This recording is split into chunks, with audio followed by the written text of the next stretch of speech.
Hello, कैसे हैं आप सब। आज संडे है और एक बार फिर से लर्न इंग्लिश विदाउट रूल्स के weekly special session comment box में आप सबका स्वागत है। यहाँ पर हम आपके कमेंट्स के जवाब के साथ उपस्थित होते हैं। साथ ही आपकी जो समस्या है जो आपने कमेंट के माध्यम से रखी है उसे भी हम यहाँ पर हल करने की कोशिश करेंगे। और मैं हर बच्चे से इसलिए अपील करता हूं कि आप अपनी समस्या को कमेंट में जरूर लिखिए। समय रहने पर मैं इस सेशन में आपके सवाल के जवाब के साथ उपस्थित जरूर होता हूं। वैसे बहुत सारे कमेंट्स ऐसे भी होते हैं जब अगर सेशन से पहले आता है और सेशन शूट करता रहता हूं तो उस दौरान भी उसके जवाब मैं जरूर दे देता हूं। यहां पर हम सबसे रिसेंट कमेंट से पिछले कमेंट बॉक्स के सेशन तक वापस की तरफ चलेंगे। सबसे पहले ऑल इन वन, ये जो कोई भी है आपको बहुत बहुत धन्यवाद और बने रहिए इस चैनल पर, क्योंकि अभी बहुत जल्द यहाँ पर अब बहुत कुछ अलग हटके शुरू करने वाला हूँ। जैसे कि बहुत जल्द मैं एडिटोरियल ऐड करूंगा और आपको रीडिंग कॉम्प्रिहेंशन के लिए बहुत सारे बच्चों ने जो है बात कही थी, कमेंट करके मुझे बोला था। उसके बाद फिर कहा था कि सेंटेंस अरेंजमेंट, क्लॉज टेस्ट, तो सारी चीजें अब यहाँ पर धीरे धीरे मैं ऐड करता जाऊंगा। उसके बाद यहाँ पर सुस्मिता ने लिखा है 488, 490, 495 करेक्ट। बिल्कुल, आप मेहनत करते रहें और मैंने पहले भी कहा है कि अगर आपकी मेहनत में जान होगी तो इस बार आपको सफलता जरूर मिलेगी। नैन्सी, आपको भी बहुत बहुत धन्यवाद। यहाँ पर नैन्सी ने जो है एक्सरसाइज यानी इडियम्स एंड फ्रेजेस का जो सेशन 39 है उसके भी सेंटेंसेस को बनाया है, 40 के भी सेंटेंस को बनाया है। यहाँ पर लगभग सारे सेंटेंस ठीक है, मैं एक मोटा मोटी ओवरऑल देखता हूँ।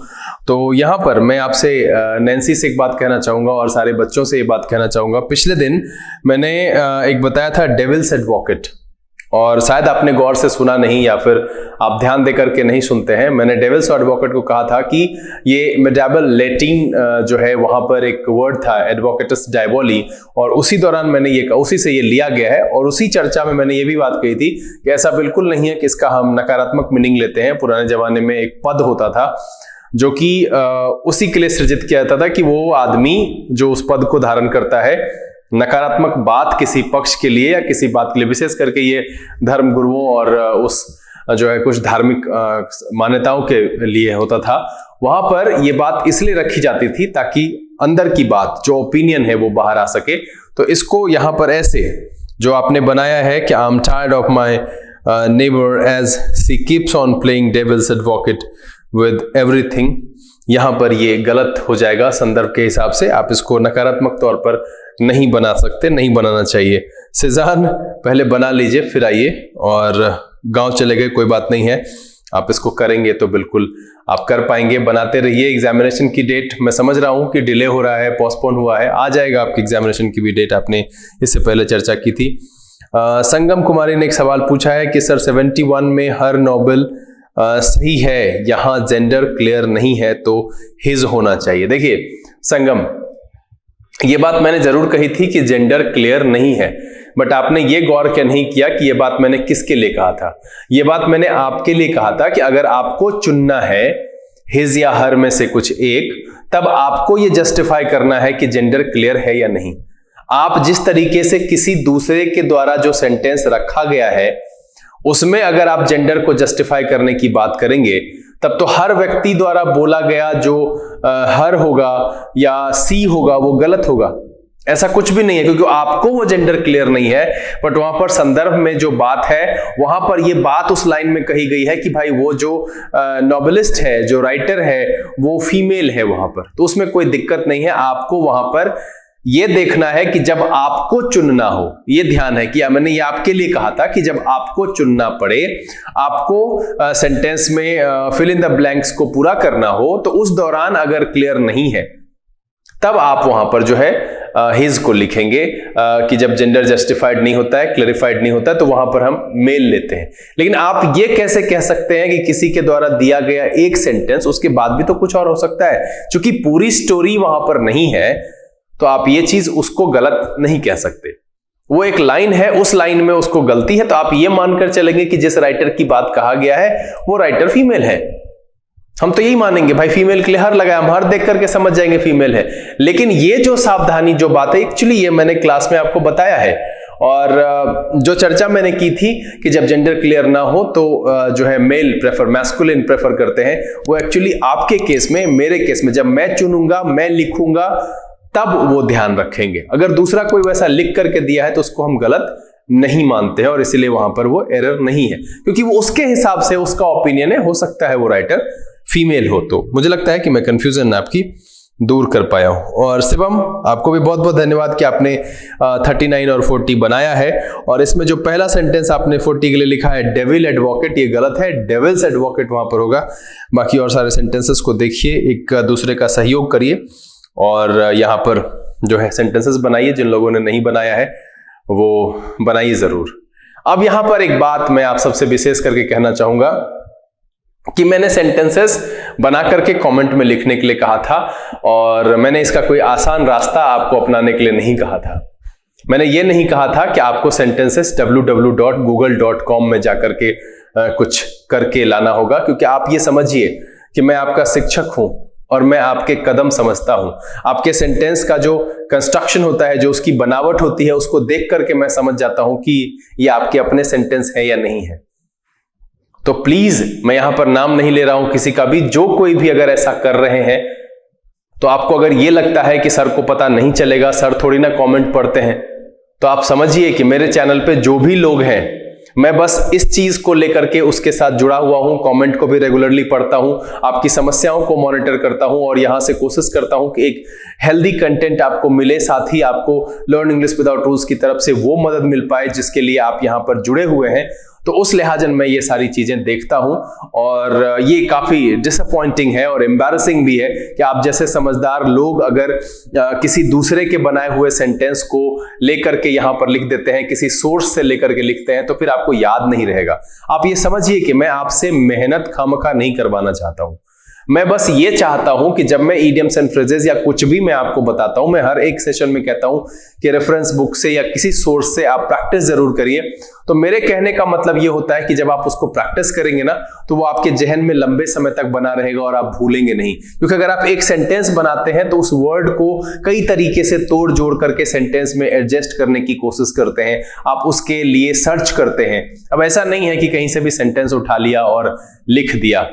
तो मैं यहां पर सिर्फ मैं थोड़ा सा, मुझे वो अजीब लगा कि मैंने कहा था कि आपको खुद की मेहनत करनी है, छुट्टी नहीं छुड़ानी है, ड्यूटी पूरा नहीं करना है। आप जब खुद से लिखेंगे तो आपको याद रहेगा और वो लंबे समय तक चलेगा। आप लोग जो ग्रुप में करते हैं वो बहुत अच्छी चीज है, आप लोग करते रहें। आप जनरल अवेयरनेस के लिए डिस्कशन करते हैं, आप इडियम्स एंड फ्रेजेस के सेशन में एक दूसरे से पूछताछ करते हैं, बहुत अच्छी चीज है। मैं जब देखता हूं, मुझे कभी टेंशन नहीं होता है कि मेरे मोबाइल में जो मेरा ग्रुप जो है yes we can do it, उस ग्रुप पर जो है 700-800 800 मैसेज जो है मुझे वो दिखता है वहां पर कि अभी 700 मैसेज हो गया।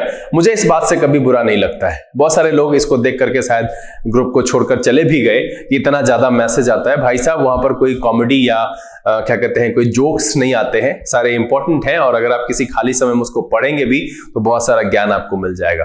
तो मुझे ये चीज बुरा नहीं लगता है। बस मैं यहां पर आपसे एक बात फिर से कहना चाहूंगा कि आपको जब कभी भी मैं कुछ करने के लिए देता हूं होमवर्क, तो एक्चुअली उसे आप अपना काम समझिए और अपनी बुद्धिमत्ता और क्षमता लगा करके उसे बनाइए, मुझे बेहद खुशी होगी।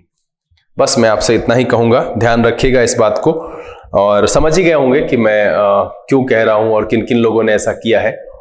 तो ये देखिए, जरूर इस पर कोशिश कीजिए। दीपक ने लिखा है डी सिंह कि सर इजआरएम तो बी का 5th फॉर्म है, बट हम इज को सिंगुलर के लिए यूज करते हैं बट आर को प्लूरल के लिए क्यों यूज करते हैं। देखिए डी सिंह यानी कि दीपक है ये, और दीपक मैं कहूंगा कि इतनी बार आपको ये बताने के बाद भी कंफ्यूजन रह गया। खैर मैं फिर से एक बार चर्चा कर दूं कि 5वां फॉर्म जो है वो इज है। क्या है? बी, वॉज, बिन, बीइंग और इज। मैंने क्या कहा था कि बी चूंकि अकेला इस्तेमाल नहीं हो सकता है, हर जगह पर अकेले हम उसको इस्तेमाल नहीं कर सकते। साथ ही मैंने ये कहा था कि ग्रामरियन ने बी जो है वो सबसे जो है ज्यादा यूज होने वाला वर्ब है, वो हमारी रियलिटी को एक्सप्रेस करता है। तो इसीलिए उसको सुगम बनाने के लिए, उसको इजी रखने के लिए हमने उसके फॉर्म वेरिएशन को, और ग्रामरियन ने जो है फॉर्म वेरिएशन को ना रखते हुए अलग अलग एक जो है हेल्पिंग वर्ब भी बना दिया।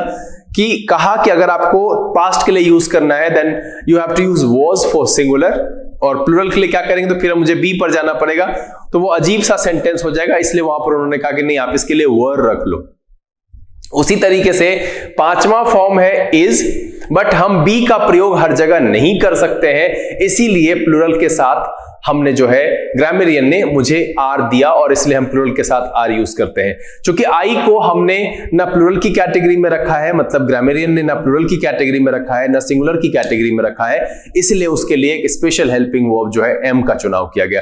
आप ये बात अगर समझ रहे हैं कि पांचवा फॉर्म इज, आर, एम तीनों है, तो ये आपकी गलतफहमी है। मैंने हमेशा से लिखा है इज है और दो अलग से बना हुआ है। क्यों? क्योंकि बी को अकेले एज अ हेल्पर हम हर जगह इस्तेमाल नहीं कर सकते हैं, इस वजह से ऐसा है। उम्मीद करता हूं कि दीपक मैं आपकी समस्या का समाधान कर पाने में सक्षम हुआ।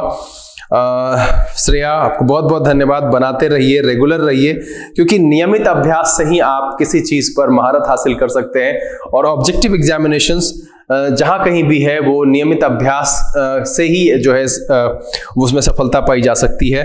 पूजा आपको बहुत बहुत धन्यवाद। सत्यम रॉय बने रहिए इस पर, बहुत बहुत धन्यवाद। नरेशन में जो बच्चे हैं जिनका एग्जामिनेशन है उनके रिक्वेस्ट पर लेकर आया हूं। अब इस वीक में फिर उसको तेजी से मैं आगे ले जाऊंगा, क्योंकि आज 1 नवंबर हो गया है तो थोड़ा सा इसको खींचना पड़ेगा।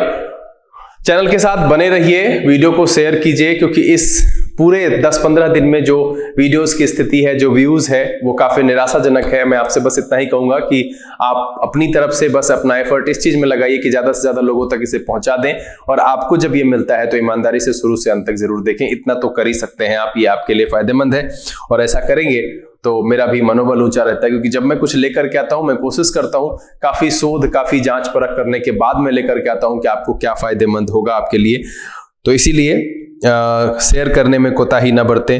Rahul Tyler, Rahul thank you for new way sir. ये नरेशन में पूरा का पूरा तरीका आपको नया मिलेगा, और ये ऐसा मिलेगा कि आपको फिर से दोबारा नरेशन पढ़ने की जरूरत नहीं पड़ेगी। तो मैं सबसे पहले तो आपको धन्यवाद कहूंगा, बने रहिए यहाँ पर। और अभी बहुत सारे जो है इंटरेस्टिंग एपिसोड्स नरेशन के आने हैं, साथ भी और सारी चीजें भी यहाँ पर जोड़ रहा हूँ। और नैन्सी ने एक सवाल पूछा था, a number of, the number of, मैंने उसको पिछले दिन क्लियर कर दिया था, एक बार मैं फिर से कह देता हूँ। अ नंबर ऑफ का मतलब होता है बहुत, और अ नंबर ऑफ के बाद जो नाउन आता है वो प्लूरल होता है, और जब हम इसको वर्ब यूज करते हैं तो वो भी प्लूरल यूज करते हैं। और जब द नंबर ऑफ यूज करते हैं तो उसके बाद जो नाउन आता है ऑफ के बाद वो प्लूरल होता है, बट इसके केस में वर्ब जो होता है वो सिंगुलर होता है। शिवम आपको बहुत बहुत धन्यवाद, बने रहिए। Thank you sir for starting narration. Pooja विशेष करके आपने इस बात के लिए कहा था पहले, और इसीलिए मैंने ये सेशन शुरू किया है। तो उम्मीद करता हूं कि आपके लिए उस समय एग्जाम के समय आते आते आपके लिए ये फायदेमंद साबित होगा। अमृता आपको बहुत बहुत धन्यवाद। एफिक्सेस एंड रूट वर्ड में टोटल लगभग 53-54 एपिसोड है, आप उसको देखिए। और अगर आपको लगता है कुछ विशेष प्रकार के रूट वर्ड्स आपको पढ़ने हैं या आपको कुछ परेशानी हो रही है तो आप मुझे लिख करके सूचित जरूर करेंगे। मैसी रोहिंग्या ने लिखा है, सर आप जो कर रहे हो मुझे बहुत अच्छा लग रहा है। बिल्कुल बने रहिए, सारे इंटरेस्टिंग एपिसोड्स यहाँ पर आपके लिए लाए जाएंगे। और अगर आपको लगता है कुछ भी यहाँ पर आपको आपके एग्जामिनेशन के पॉइंट ऑफ व्यू से कुछ ऐड करना चाहिए तो वो भी आप मुझे बताओ। यहाँ पर निखिल सिंह ने लिखा है, सर एक्टिव पैसिव। तो निखिल आपको बता दूं कि वॉइस का सेशन जो है वो कंप्लीट कर चुका हूं मैं। आप मेरे चैनल के प्लेलिस्ट में जाइए, वहां पर आपको मिल जाएगा सारा। डायरेक्ट इनडायरेक्ट मैंने शुरू कर दिया है। एंटोनिम्स सिनोनिम्स बहुत जल्द लेकर के आऊंगा। पैराजम्बल भी आएगा। एसएससी बेस्ड जो है वो क्लासेस बिल्कुल लेकर के आएंगे। मैं इंग्लिश इसके लिए पहले से भी क्लियर कर चुका हूं कि इंग्लिश का सिलेबस सिर्फ इंग्लिश है। बैंकिंग में थोड़ा सा पैटर्न अलग हो जाता है, बट बातें उतनी सी रहती है कि भाई आपको पढ़ना आना चाहिए, समझदारी होनी चाहिए, और कैसे सॉल्व करते हैं इसकी स्ट्रैटेजी आपको होनी चाहिए। तो मैं बिल्कुल इसको ध्यान में रखते हुए लेकर के आऊंगा। और इस तरह से अगर कुछ भी आपके पास हो, कोई समस्या हो, तो आप नीचे लिख करके मुझे सूचित जरूर करेंगे। उम्मीद करता हूं कि मैं आप सबके कमेंट्स के जवाब दे पाने में यहाँ पर सक्षम हुआ हूँ। पिछले दिन का जो कमेंट बॉक्स का सेशन था उसके बाद इतने ही जो इंपॉर्टेंट कमेंट्स थे वो हमारे पास आए। आप लोग इस चैनल से बने रहिए, आपकी जो समस्या है उसको नीचे कमेंट बॉक्स में लिख करके सूचित जरूर करिए। अगर आपने चैनल सब्सक्राइब नहीं किया है और वीडियो देखते हैं तो प्लीज सब्सक्राइब कर लीजिए। सब्सक्राइब करने में आपका कुछ नहीं जाएगा, बेल आइकन जरूर प्रेस कीजिएगा ताकि यहाँ से अपलोड की गई वीडियोस की नोटिफिकेशन मिले। खैर आज संडे है, एंजॉय करिए, लेकिन पढ़ाई की जो गाड़ी है वो धीरे धीरे आगे बढ़ाते रहिए। घर में रहिए, खुश रहिए। Thank you, God bless you.